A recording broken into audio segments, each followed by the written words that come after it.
बच्चों, आज मैं आप लोगों के लिए कक्षा 9वीं की हिंदी पाठ्य पुस्तक लोक भारती से पाठ 5 जूलिया लाई हूँ। इस पाठ के लेखक अंतोन चेखव जी हैं। अंतोन चेखव जी का जन्म दक्षिण रूस के तगानरोग नामक स्थान में हुआ था। ये रूसी कथाकार और नाटककार थे। उन्होंने रूसी भाषा में 4 कालजयी नाटक लिखे हैं। उनकी साहित्यिक रचनाएं सारे विश्व में सराही जाती हैं। उनकी कहानियों में सामाजिक कुरीतियों का व्यंग्यात्मक चित्रण किया गया है। ये कुशल साहित्यिक होने के साथ साथ एक सफल चिकित्सक भी रहे हैं। चलिए देखते हैं इनकी कुछ प्रमुख कृतियां हैं उसे। नाटक है इनके 3 बहनें, द चेरी आर्चर, इवानो आदि। कहानी संग्रह है Anna on neck, a bad business, the word market, old age, Grisha आदि। कुछ लघु उपन्यास है, a dreary story, the wife आदि।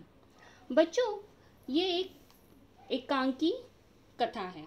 प्रस्तुत एकांकी जूलिया के माध्यम से लेखक अंतोन चेखव ने समाज के ऐसे लोगों पर कुठाराघात किया है कि जो डरपोक और दब्बू तथा स्वयं पर होने वाले अन्याय का भी विरोध नहीं करते हैं। चलिए मैं आप लोगों को इस पाठ के सारांश की ओर ले चलती हूँ। देखते हैं कैसी कथा है ये। यहाँ पर जूलिया वॉसिलन देवना बच्चों की देखभाल करने वाली एक गवर्नेस है। एक बार उसके मालिक उसे घर पर बुलाते हैं और कहते हैं, मालिक जूलिया को कहते हैं कि जूलिया, मैं तुम्हारी तनख्वाह का हिसाब करना चाहता हूँ। मेरे ख्याल से तुम्हें पैसों की ज़रूरत होगी और जितना मैं तुम्हें जान सका हूँ, मुझे लगता है कि तुम अपने आप पैसे भी नहीं मांगोगी। इसलिए मैं खुद ही तुम्हें पैसे देना चाहता हूँ। तो मालिक कहते हैं, हाँ तो तुम्हारी तनख्वाह 30 रूबल महीना तय हुई थी ना। बच्चों, यहाँ पे 30 रूबल यानी रूस की एक मुद्रा है, वहाँ की रूस की करेंसी जिसे रूबल कहा जाता है। ये सब बातें सुनते हुए जूलिया मालिक से कहती है कि जी नहीं मालिक, 40 रूबल होते हैं। मालिक कहते हैं, नहीं भाई 30, ये देखो डायरी में मैंने इसमें नोट कर रखा है। मैं बच्चों की देखभाल और उन्हें पढ़ाने वाली हर गवर्नेंस को 30 रूबल महीना ही देता हूँ। तुमसे पहले जो गवर्नेंस थी उसे भी मैं 30 रूबल ही देता था। अच्छा, तो हमारे यहाँ काम करते हुए 2 महीने हुए हैं। जूलिया दबे स्वर में कहती है, जी नहीं, 2 महीने 5 दिन हुए हैं। मालिक कहते हैं, क्या कह रही हो जूलिया, ठीक 2 महीने हुए हैं। भाई डायरी में सब नोट है। हाँ तो 2 महीने के बनते हैं 60 रूबल। लेकिन 60 रूबल तभी बनते हैं जब महीने में तुमने एक दिन भी छुट्टी न ली हो। तुमने इतवार को छुट्टी मनाई, उस दिन तुमने कोई काम नहीं किया, सिर्फ कोलिया को घुमाने के लिए ले गई थी। और ये तो तुम भी मानोगी कि बच्चे को घुमाने के लिए ले जाना कोई काम नहीं होता है। इसके अलावा तुमने 3 छुट्टियां और ली हैं, ठीक है। जूलिया दबे स्वर में, जी आप कह रहे हैं तो ठीक है, ऐसा कह देती है। मालिक कहते हैं, अरे भाई मैं क्या गलत कह रहा हूँ। हाँ तो 9 इतवार और 3 छुट्टियाँ यानी 12 दिन तुमने काम नहीं किया, यानी तुम्हारे 12 रूबल कट गए। उधर कोलिया 4 दिन बीमार रहा और तुमने सिर्फ वानिया को ही पढ़ाया। पिछले हफ्ते शायद 3 दिन दांतों में दर्द रहा था। मेरी पत्नी ने तुम्हें दोपहर बाद छुट्टी दे दी थी। तो 12 और 7 19 नागे। हाँ तो भाई घटाओ 60 में से 19, कितने रहते हैं? 41 रूबल, ठीक है। मालिक कहते हैं, याद आया, 1 जनवरी को तुमने चाय की प्लेट और प्याली तोड़ी थी। प्याली बहुत कीमती थी, मगर मेरे भाग्य में तो हमेशा नुकसान उठाना ही बदा है।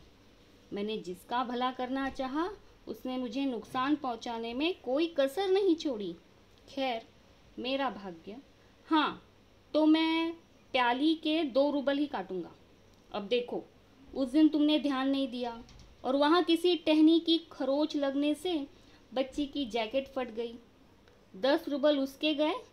इसी तरह तुम्हारी लापरवाही की वजह से घर की सफाई करने वाली नौकरानी मारिया ने वानिया के नए जूते चुरा लिए। हाँ, ठीक है। अब देखो भाई, तुम्हारा काम बच्चों को पढ़ाना और उनकी देखभाल करना है। तुम्हें इसी के तो पैसे मिलते हैं। तुम अपने काम में ढील दोगी तो पैसे कटेंगे या नहीं? मैं ठीक कह रहा हूँ ना? तो जूतों के 5 रूबल और कट गए। और हाँ, 10 जनवरी को मैंने तुम्हें 10 रूबल दिए थे। जूलिया रोती रही और कुछ न कह सकी। मालिक ने कहा, अरे मैं क्या झूठ बोल रहा हूँ, मैं डायरी में हर चीज़ नोट कर लेता हूँ। तुम्हें यकीन न हो तो दिखाऊं डायरी? जूलिया आंसू पोंछती हुई कहती है, आप कह रहे हैं तो आपने दिए ही होंगे। मालिक ने फिर कड़े स्वर में कहा, दिए होंगे, नहीं दिए, ठीक है, घटाओ। 27, 41 में से बच्चे 14। क्यों, हिसाब ठीक है ना? जूलिया आंसू पीती हुई कांपती आवाज में बोली, मुझे अभी तक एक ही बार कुछ पैसे मिले थे और वो मुझे मालकिन ने दिए थे, सिर्फ 3 रूबल, ज़्यादा नहीं। मालिक ने कहा, अच्छा, और इतनी बड़ी बात तुम्हारी मालकिन ने मुझे बताई तक नहीं? देखो, तुम न बताती तो हो जाता ना अनर्थ। खैर, देर से ही सही, मैं इसे भी डायरी में नोट कर लेता हूँ। हाँ, तो 14 में से 3 और घटा दो, बचते हैं 11 रूबल। संभालो, गिन लो, ठीक है ना? जूलिया कांपते हाथों से रूबल लेती है, कांपते ही स्वर में कहती है, जी धन्यवाद। मालिक कहते हैं, तुम अच्छी तरह जानती हो कि मैंने तुम्हें ठग लिया है, तुम्हें धोखा दिया है, तुम्हारे पैसे हड़प लिए हैं और तुम इसके बावजूद मुझे धन्यवाद दे रही हो?